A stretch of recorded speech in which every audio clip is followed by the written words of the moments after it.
Hi, how are you? Good, how are you? Good. Thanks for being here with us today, bright and early. Thanks for having me. So Dennis, I think this is an interesting conversation because you are quite the contrast to our last conversation. Folks who are in the crypto sphere and probably even beyond that probably know you as a pretty vocal critic of the industry. And so I want to get some nuance from you in terms of what you want from this. Do you want all of crypto to go away? So look, I think the framing is often just upside down, as we actually just heard in the first 15 minutes. People, I'm not anti-crypto. I'm pro-investor. I'm pro-consumer. I'm pro-markets, and I'm pro-financial stability. The Security Exchange Commission actually exists to protect investors, markets, and financial stability while promoting capital formation. People forget that the United States markets are the envy of the world. They're the deepest, broadest, most liquid. Everybody around the world would like to have our markets because everybody around the world sends their money to our markets, and that's the jet fuel for our economy, business creation, and jobs. Sure. That depends, though. People forget the reason they do that is because those markets are well regulated and well policed. That's where the faith and trust of investors come from, and consumers. That's why all that money comes from everywhere else here. They know they might lose money in investment, but they're not likely to be ripped off. There are rules of the road. And importantly, there are policemen on the street like the SEC. So I'm going to read between the lines here on where you stand on crypto. Does that mean, A, you don't want, your goal is not to get rid of all of crypto, your goal is to get most of it or all of it regulated by the SEC? Look, I think for about 90 years now, the financial markets in the United States, since the great crash of '29, have been regulated into three pretty broad categories: securities, commodities, and banking. Those laws are well known and have been applied to multiple financial product and service innovations for 90 years. And all of those have come, not all, many of those come along and said, oh, we're unique and different. We're special innovation. We should get special rules for us that don't apply to anybody else. Better Markets' position is the securities laws, the commodities laws, and the banking laws have served this country and served the American people extremely well. And crypto, whether it's a commodity or a security, comfortably falls within that black letter law. And those which are securities should be regulated by the SEC, and those that are commodities should be regulated by the CFTC. And I want to correct something Congressman Emmer said when he was bashing Gary Gensler over FTX. The SEC had zero jurisdiction over FTX. You know who had jurisdiction and where FTX was a registered entity? The CFTC. The smallest financial regulatory agency, the most chronically underfunded, understaffed regulatory agency who doesn't have the capability, expertise, or wherewithal or funding to do its current job, to fulfill its current mandates, which is why the industry is pushing to get the CFTC to be their regulator. Think about this. Nowhere else would we let an industry pick its regulator. That's what's happening here. The industry's saying, I want to pick this regulator. No surprise, they want to pick the least funded, least capable, least staffed, least expertise regulator to regulate them. So they'll have a regulation in form, but not in substance. And what they're really trying to do is cripple the SEC, because the SEC is the real cop on the financial beat, and they have a record that's just very impressive. Doesn't mean they win every time. Nobody does. But by and large, they've won almost all the key cases in the crypto space, which is to say, they've won in the sense saying, crypto, you need to follow the securities laws. And that's not a radical thing. You know, every financial institution in the United States, from the biggest banks on Wall Street to the smallest two-person financial advisor in Main Street America, follow the securities, commodities, and banking laws. Right. Only crypto says none of that applies to us. Well, we want special treatment, special legislation. Okay, so to be fair, right, one criticism that comes up from a lot of the crypto community is, yes, we have SEC as the regulator. They go to the SEC, they ask for registration, and one criticism commonly comes up is they're not able to, and there's been articles that have shown that any company that tries to register their tokens are suddenly, after the registration process, no longer, they're defunct, they're no longer in existence. Right, and that's a legitimate one. It's basically that's definitely the argument. The problem is, at the headline level, it sounds really good, and it makes sense. There's big bureaucratic regulators stopping my new innovation, cool thing. that everybody wants. By the way, it's not everybody. You know, they grossly exaggerate the number of users of crypto.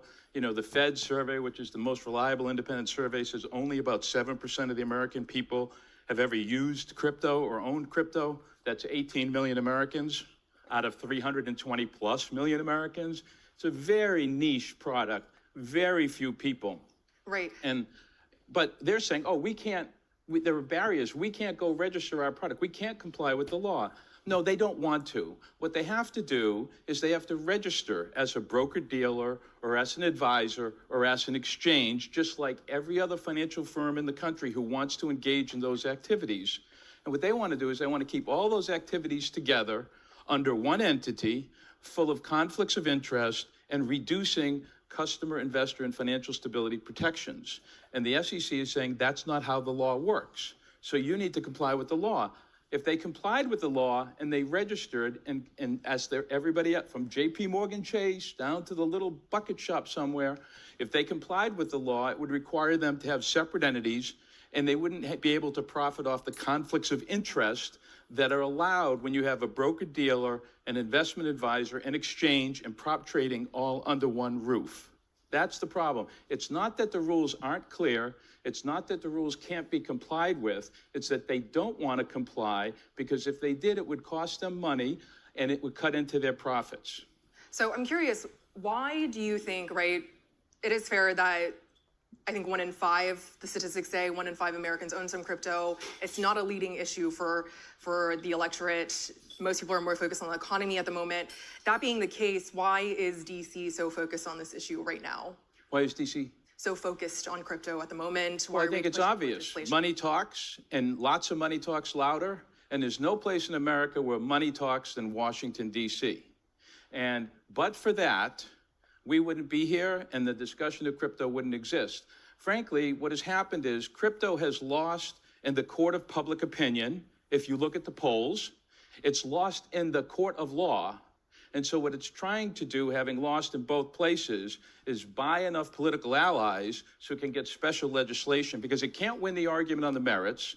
There's just this interesting poll of the 6 battleground states. They asked about crypto. And somewhere between 61 and 77% of voters in those 6 battleground states have a negative view of crypto. Ask yourself, why does the crypto industry not mention crypto in their ads? Because they know the American people have a healthy skepticism, if not hostility, to crypto. They see all the crypto crooks getting handcuffed and off to jail. They've seen the bankruptcies. They've seen the wild volatility. You know, they saw the $2 trillion in value disappear between 2021 and 2022. They've seen, and it's not just a few bad actors. Look at the laundry list that we have here. I mean, it's pretty long. So they can't win an argument on the merits. 15 years, what's a valid social use? There isn't one. Gambling and speculation are the least bad uses for crypto. The bad uses, terrorist financing, you could go through money laundering, ransomware, pig butchering, let's go through them all. The American people are not dumb. The American people see this. They read the headlines. They can't pick up I'd like to go buy a bag of potato chips with my Bitcoin. That doesn't work. And they know, so they don't have a use or a need for it. So the only reason we're here, and the only reason so many people in Congress are talking about this, is the crypto industry has used its predatory profits to hijack the American people's agenda. Right. Well, and they are putting their special interest on the top of that agenda. Yep. So I'm curious, right, that money moves Washington, that's what you said. Is there, right, there's a lot of money being pumped in the system. That's true. Fair Shake is now the biggest super PAC by a lot of estimates in DC, influencing Senate elections. Is there another power that is playing the opposite side of crypto, right? Is there another money source for you, for folks who are crypto critics, right? Because it does seem like banks, at least, banks, asset managers, even they're jumping on board with the ETFs.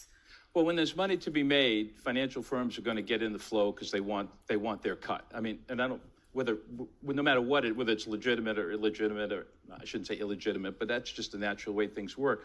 When you say, is there anybody on the other side, it's unfortunate, but by and large, Better Markets is a small independent nonprofit that advocates for the public interest. There just isn't a lot of money in advocating for the public interest. There's not a lot of profit there. We're literally a nonprofit. But we do have good public servants. Gary Gensler is one of them. I'm not saying I agree with everything that the SEC does. I don't agree with his entire agenda, as he and everybody else knows. But we do have public servants standing up for the public interest. And I will say, you're right, a lot of people, the crypto industry is not unique trying to buy Washington and get their special interest put above the public interest. They're not unique at all. They're a little bit unique in this cycle with the amount of money, for sure. But I think people should remember, we've seen this before. It happened in the 1990s.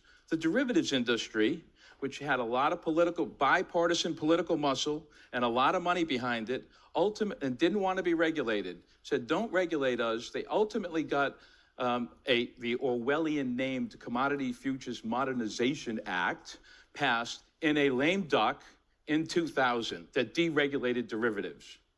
And the amount of derivatives in the world grew from a tiny amount to a huge amount. And in 7 to 8 years, derivatives contributed to blowing up the world, causing the worst financial crash in 2008 since 1929. The key accelerant of that was derivatives, unregulated derivatives that were bought in the 90s on a bipartisan base and passed in a lame duck. It was one of the dumbest things that could have been done, and it was all done. And here we are again, not 15 years later. And what do we have? We have part of the financial industry trying to jam through their special interest legislation in a lame duck that's going to largely deregulate them, although have the form of regulation without the reality of regulation. Well, so, on a very dark note, and we're almost out of time, but given all those factors together, right, there's not a lot of money going into the anti-crypto side of things. It seems like it's moving through Congress. Are you fighting a losing battle? Well, I don't think there's a lot of money going into the anti-crypto side. I don't think there's no money going into the anti-crypto side. It's all going into the crypto side. There are people who are standing up to that wall of money. And I will say, the gold standard for a public servant standing up to the pressure of industry was the former CFTC Commissioner Brooksley Born.